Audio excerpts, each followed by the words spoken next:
विद्यार्थी मित्रांनो, आज आपण या व्हिडिओमध्ये एफ-व्ही या विषयातील चौथे प्रकरण इंडक्शन कुकर याचा अभ्यास करणार आहोत. गेल्या व्हिडिओमध्ये आपण coffee percolator, electrical kettle, coffee maker याचा अभ्यास केला आहे. आज आपण इंडक्शन कुकर याचा अभ्यास करणार आहोत. पारंपरिक ऊर्जा स्रोत दिवसेंदिवस कमी होत चालले आहेत.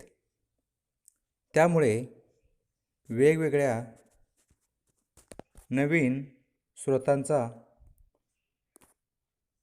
शोध कायम चालू असतो.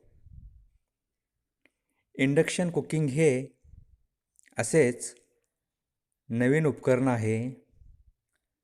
उतीचुंबकीय परिणामावर चालणारे हे उपकरण स्वयंपाकासाठी एक चांगला पर्याय म्हणून पुढे येत आहे. या कुकरच्या पद्धतीचा वापर करून प्रदूषणरहित व कमी वेळात अपेक्षित असे कार्य साधणारे हे एक महत्त्वाचे उपकरण आहे. याचे कार्यतत्व पाहूया. इंडक्शन कुकर हे उतीचुंबकीय परिणामावर कार्य करते. यामध्ये उतीप्रवाहाच्या साहाय्याने चुंबकत्व निर्माण करून त्याच्या सान्निध्यात चुंबकीय पदार्थापासून बनवलेले भांडे आणल्यास इंडक्शन इफेक्टप्रमाणे चुंबकीय घर्षणातून त्या भांड्यामध्ये उष्णता निर्माण होते व त्यामधील पदार्थाला ती उष्णता मिळून भांड्यातील पदार्थ शिजला जातो. आकृतीमध्ये इंडक्शन कुकरची रचना दाखवली आहे. यामध्ये induction heating zone, ceramic top plate, body, rotary control knob, induction heating indicator, heat function indicator, warm function indicator, air intake, air outlet, foot stud किंवा त्याला रबरी पाय म्हणतो आपण, सप्लाय कॉर्ड असे एकूण याचे 11 प्रमुख भाग आहेत. यातील पहिला भाग म्हणजे इंडक्शन हीटिंग झोन. हा इंडक्शन कुकरचा सर्वात महत्त्वाचा घटक असून तो वरील बाजूस असतो. सिरॅमिक टॉपलेट किंवा सिरॅमिक ग्लास प्लेटवर हा झोन असतो.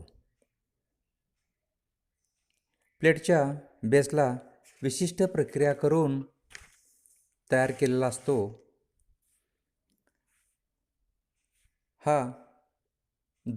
या झोनमध्येच भांडे ठेवणे आवश्यक असते.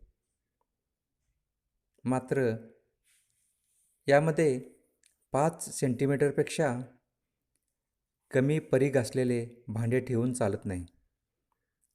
साधारणपणे 12 सेंटीमीटर परीघच्या पुढील भांडे ठेवणे असते. यानंतर दुसरा भाग आहे सिरॅमिक टॉप प्लेट. हा इंडक्शन कुकरचा सर्वात वरील काळपट काचेसारखा दिसणारा घटक असून तो सिरॅमिक ग्लास या पदार्थापासून बनवलेला असतो. हा कुकरच्या बॉडीमध्ये असलेल्या खाचेमध्ये व्यवस्थित बसवलेला असून याच्या मध्यभागी हिटिंग झोन तयार केलेला असतो. इंडक्शन कुकरचा तिसरा भाग आहे बॉडी किंवा त्यालाच चासी असे सुद्धा म्हणतो आपण. इंडक्शन कुकरची बॉडी ही स्टीलच्या जाड पत्र्यापासून बनलेली असते. ती चौकोनी आकाराची असते. याच्या वरील भागातील खाचेमध्ये सिरॅमिक प्लेट बसवलेली असते, तर हिटिंग झोनच्या बरोबर खाली हिटिंग असेंब्ली बसवलेली असते. इंडक्शन कुकरचे इतर सर्व घटक सामावून घेणे व त्याचे संरक्षण करणे हे बॉडीचे महत्त्वाचे कार्य आहे. बॉडीच्या बेसला म्हणजे खालच्या बाजूला सर्व उपघटक म्हणजेच control panel, PCB assembly, thermistor assembly इत्यादी स्क्रूच्या साहाय्याने व्यवस्थित बसवलेले असतात. बेसच्या खालील बाजूने रबराचे 4 स्टड म्हणजेच 4 पाय बसवलेले असतात. त्यामुळे स्वयंपाकाच्या ओट्यावर कुकर स्थिर राहतो. बॉडीच्या दर्शनी बाजूस कंट्रोल पॅनल दिलेला असतो.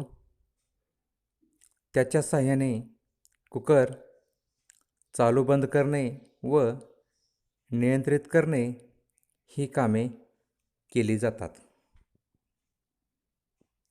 यानंतर चौथा भाग आहे रोटरी कंट्रोल नॉब.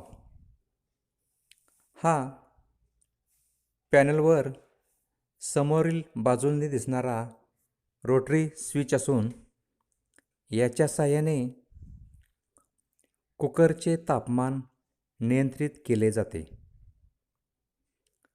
इंडक्शन कुकरचा पाचवा भाग आहे इंडक्शन हीटिंग इंडिकेटर.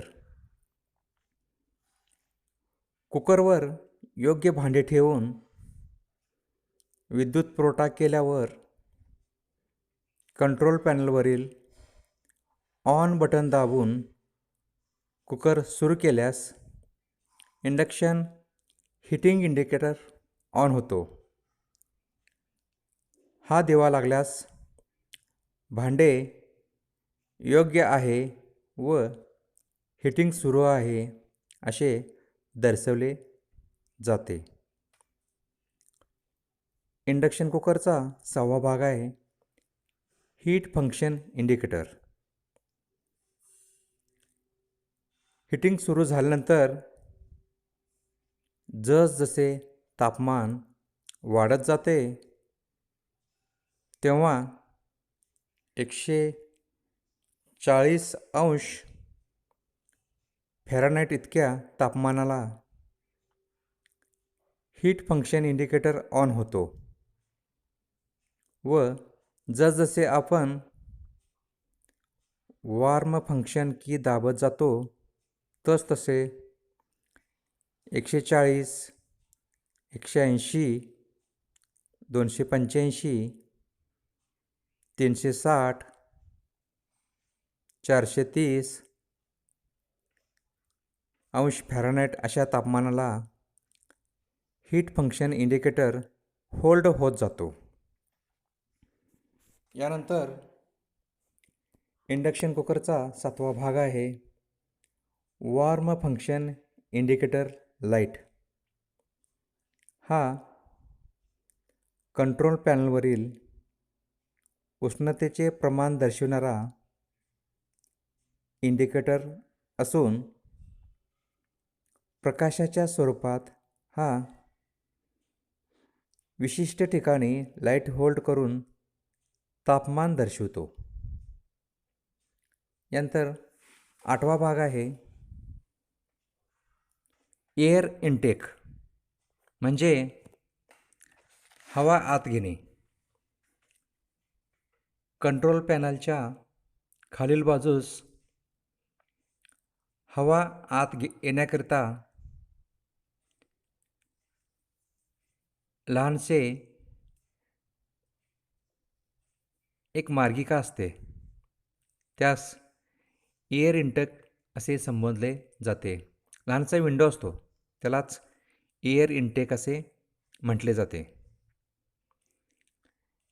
इंडक्शन कुकरचा 9वा भाग आहे एअर आउटलेट, म्हणजेच हवा बाहेर जाणे. बॉडीच्या मागील बाजूस हवा बाहेर जाण्याकरता लहानसा विंडो असतो, त्यास एअर आउटलेट असे म्हटले जाते. इंडक्शन कुकरचा 10वा भाग आहे फूट स्टड किंवा रबरी पाय असं म्हणतो आपण त्याला. कुकर स्वयंपाकाच्या ओट्यावर स्थिर राहण्याकरता बॉडीच्या खालील बाजूस चारही कोपऱ्यांना रबरापासून बनवलेले 4 दंडगोलाकृती पाय स्क्रूच्या साहाय्याने बसवलेले असतात. इंडक्शन कुकरचा 11वा भाग आहे सप्लाय कॉर्ड. इंडक्शन कुकरला 3 core PVC insulated copper cable supply cord म्हणून वापरलेले असते. एका बाजूस ही कंट्रोल पॅनलला जोडलेले असते व दुसऱ्या बाजूस या कॉर्डला 3 पिन टॉप जोडलेला असतो. यासाठी वापरली जाणारी सप्लाय कॉर्ड ही 3 कोअरच असावी लागते. यानंतर आपण इंडक्शन कुकरचे कार्य पाहणार आहोत. इंडक्शन कुकर हे उपकरण सिंगल फेज AC सप्लायवर चालतो. याला 230 AC सप्लायची आवश्यकता असते. 230 व्होल्ट AC सप्लायला कॉर्ड जोडून स्विच ऑन केल्यावर कंट्रोल पॅनलवरील पॉवर ऑनचा बटन दाबावा. त्यानंतर पॉवर कंट्रोल नॉब घड्याळाच्या काट्याच्या दिशेने म्हणजे क्लॉकवाईज फिरवा.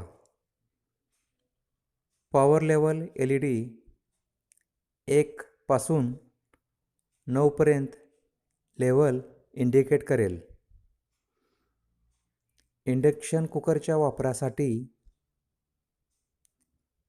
जे दिलेले भांडे असते तेच भांडे यासाठी वापरायचं आहे. ते भांडे हिटिंग झोनवर ठेवून आवश्यक तेवढी पॉवर लेवल निवडा. जर भांडे योग्य असेल तर हिटिंग इंडिकेटरची लाईट ऑन झालेली दिसेल. याचा अर्थ भांडे योग्य आहे व हिटिंग सुरू झाले आहे असे समजावे. हिटिंग झोनच्या खाली असणारी हाय फ्रिक्वेन्सी हिटिंग कॉईल जी 20 ते 35 किलो हर्ट्झ ह्या फ्रिक्वेन्सी असते ती चुंबकीय घर्षणाने हीटिंग झोनवरील भांड्यामध्ये उष्णता निर्माण करते व त्या उष्णतेच्या साहाय्याने भांड्यातील पदार्थ शिजतो. इंडक्शन कुकरमध्ये असलेल्या इलेक्ट्रॉनिक्स सर्किटच्या साहाय्याने ही उष्णता हव्या त्या प्रमाणात नियंत्रित केली जाते. या पद्धतीच्या कुकिंगमध्ये ऊर्जा अजिबात वाया जात नाही. कारण ज्या क्षणी आपण युनिट बंद करतो त्या क्षणी कुकिंगची क्रिया बंद झालेली असते. अशा प्रकारे या इंडक्शन कुकरचे कार्य चालते. महत्त्वाचे म्हणजे याच्यामध्ये या इंडक्शन कुकरबरोबर जे भांडे आलेले असतात त्या भांड्यांचाच उपयोग याच्यावरती करावायचा आहे. त्याचबरोबर ते भांडे ठेवण्यासाठी इंडक्शन कुकरच्या वरील बाजूस गोलाकार मार्किंग केलेले असते. त्या झोनमध्येच त्याला इंडक्शन हिटिंग झोन असं म्हणतो आपण, जो सिरॅमिक टॉपलेटवरती मार्किंग केलेला असतो. त्या झोनवरतीच ते भांडे व्यवस्थित ठेवणे आवश्यक असते. अशा प्रकारचे हे इंडक्शन कुकरचे कार्य चालते. विद्यार्थी मित्रांनो, आज आपण या व्हिडिओमध्ये इंडक्शन कुकरचे कार्यतत्व, त्याची रचनाकृती व त्याचे प्रमुख भाग तसेच इंडक्शन कुकरचे कार्य याची माहिती घेतलो. विद्यार्थी मित्रांनो, यातील महत्त्वाचे भाग, कार्य, त्याचबरोबर कार्यतत्व आणि रचनाकृती तुम्ही नोट्सवरती लिहून घ्या. धन्यवाद.